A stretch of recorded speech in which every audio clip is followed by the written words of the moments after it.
ನನಗೆ 78 ತುಂಬಿ ಅದು ಸ್ಕೂಲ್ ರೆಕಾರ್ಡ್ ಪ್ರಕಾರ ಹುಟ್ಟು ತಾರೀಖು ಗೊತ್ತಿಲ್ಲ ನನಗೆ.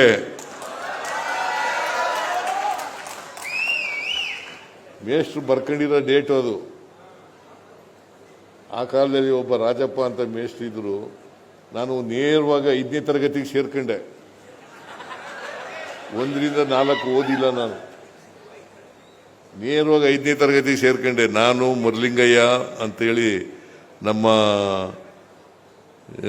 ಜಾತಿ ಹುಡುಗರು, ಮುರಲಿಂಗಯ್ಯ ಅಂತೇಳಿ, ಮೆಣಸೇಗೌಡ ಅಂತೇಳಿ 3 ಜನ ನೇರವಾಗಿ 5ನೇ ತರಗತಿಗೆ ಸೇರ್ಕೊಂಡು.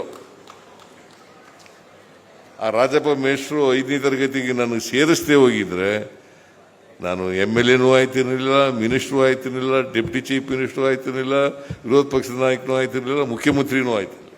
ಆಯ್ತಿತ್ತ? ಅದಕ್ಕೆ ರಾಜಪ್ಪನವ್ರನ್ನ ಯಾವಾಗಲೂ ನೆನ್ಕೊಳ್ತೇನೆ. 5ನೇ ತರಗತಿ ಸೇರಿಸಿದ್ರು. ಪಾಪ ಅವರು ಒಬ್ಬ 7ನೇ ತರಗತಿಗೆ ಬಿಟ್ಬಿಟ್ಟ, ಒಬ್ಬ SSLCಗೆ ಬಿಟ್ಬಿಟ್ಟ. ನಾನು ಮಾತ್ರ ಲಾಯರ್ ಆದೆ.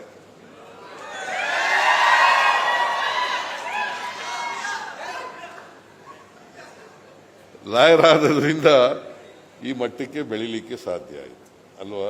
ಅಪ್ಪ ಹಾಕದ ಆಲ್ದ ಮರದಲ್ಲೇ ಸಾಯಿರಿ, ಕುರಿ ಕಾಯೋರು ಕುರಿನೇ ಕಾಯಿರಿ, ಹೊಲ ಉಳೋನು ಹೊಲ ಉಳನೇ ಮಾಡಿ, ಶಾಸ್ತ್ರ ಹೇಳೋರು ಶಾಸ್ತ್ರನೇ ಹೇಳ್ತಾ ಇರಲಿ. ಈಗ ಇವರು ಬಿಜ್ಜರ್ಗಿಯವರು ಕೂಡ ಅದೇನು ಯಾರ ಬೇಕಾದ್ರೂ ಮಾಡ್ಬೋದು, ಅದೇನು ಬ್ರಹ್ಮವಿದ್ಯೆ ಏನಲ್ಲ ಅದು. ಅದಕ್ಕೆ ಬಸವಣ್ಣವರು, ಕನಕದಾಸರು ದೇವರು ಸರ್ವವ್ಯಾಪಿ ಅಂತಕ್ಕಂಥದ್ದನ್ನ ಹೇಳಿದ್ರು. ದೇವರು ಇಲ್ಲ ಅಂತ ನಾನು ಹೇಳಕ್ ಹೋಗಲ್ಲ, ದೇವ್ರು ಇದ್ದಾನೆ. ಆದರೆ ದೇವಸ್ಥಾನದಲ್ಲೇ ಇದ್ದಾನೆ ಅಂತ ಹೇಳಕ್ ಹೋಗಲ್ಲ. ಅದೇ ಬಾಳೆಹಣ್ಣಿನ ಕತೆ ನೋಡಿದಿರಲ್ಲ, ನೀವೆಲ್ಲ ಕೇಳಿದಿರಲ್ಲ. ಸರ್ವವ್ಯಾಪಿ. ಅದಕ್ಕೆ ಬಸವಣ್ಣವರು ಉಳ್ಳವರು ದೇವಾಲಯ ಮಾಡುವರು, ನಾನೇನು ಮಾಡಲಿ ಬಡವನಯ್ಯ, ನನ್ನ ಕಾಲೇ ಕಂಬ, ನನ್ನ ಕಾಲೇ ಕಂಬ, ದೇಹವೇ ದೇಗುಲ, ಶಿರವೇ ಒನ್ನ ಕಳಸವಯ್ಯ, ಕೂಡಲ ಸಂಗಮ ದೇವ ಅಂತ ಹೇಳಿ. ಅದನ್ನು ಅರ್ಥ ಮಾಡ್ಕೊಂಡ್ರೆ ಸಾಕು. ಕನಕದಾಸರು ಸರ್ವವ್ಯಾಪಿ, ದೇವರು ಎಲ್ಲ ಕಡೆ ಇದ್ದಾನೆ, ನಿನ್ನಲ್ಲೂ ಇದ್ದಾನೆ, ನನ್ನಲ್ಲೂ. ನೀವೆಲ್ಲ ಇದನ್ನು ಕೇಳಿದ್ದೀರಲ್ಲ, ನಾಟಕ ನೋಡಿದ್ದೀರಲ್ಲ, ಭಕ್ತ ಪ್ರಹ್ಲಾದ.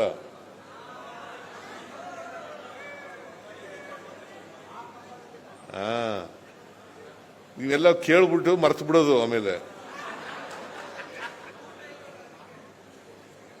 ಅದು ಸತ್ಯನಾ ಅಸತ್ಯನಾ ಅಂತ ಯೋಚನೆ ಮಾಡಿ, ವಿಚಾರ ಮಾಡಿ. ವಿಚಾರ ಮಾಡಬೇಡಿ ಅಂತ ಹೇಳಲ್ಲ, ಆದರೆ ವೈಚಾರಿಕತೆಯನ್ನು ಬೆಳೆಸ್ಕೊಳ್ತಕ್ಕಂಥ ಕೆಲಸ ಮಾಡಿ. ಕನಕದಾಸರು ಹೇಳಿದಂಥ ವಿಚಾರಗಳನ್ನು, ಕನಕದಾಸರು ಅವರು ಆಚಾರ ನೋಡಿ, ಅವರು ಯಾಕೆ ದಾಸರಾಗಬೇಕಾಗಿತ್ತು? ಅವರು ಪಾಳ್ಯಗಾರ ವಂಶಕ್ಕೆ ಸೇರಿದವರಲ್ಲ.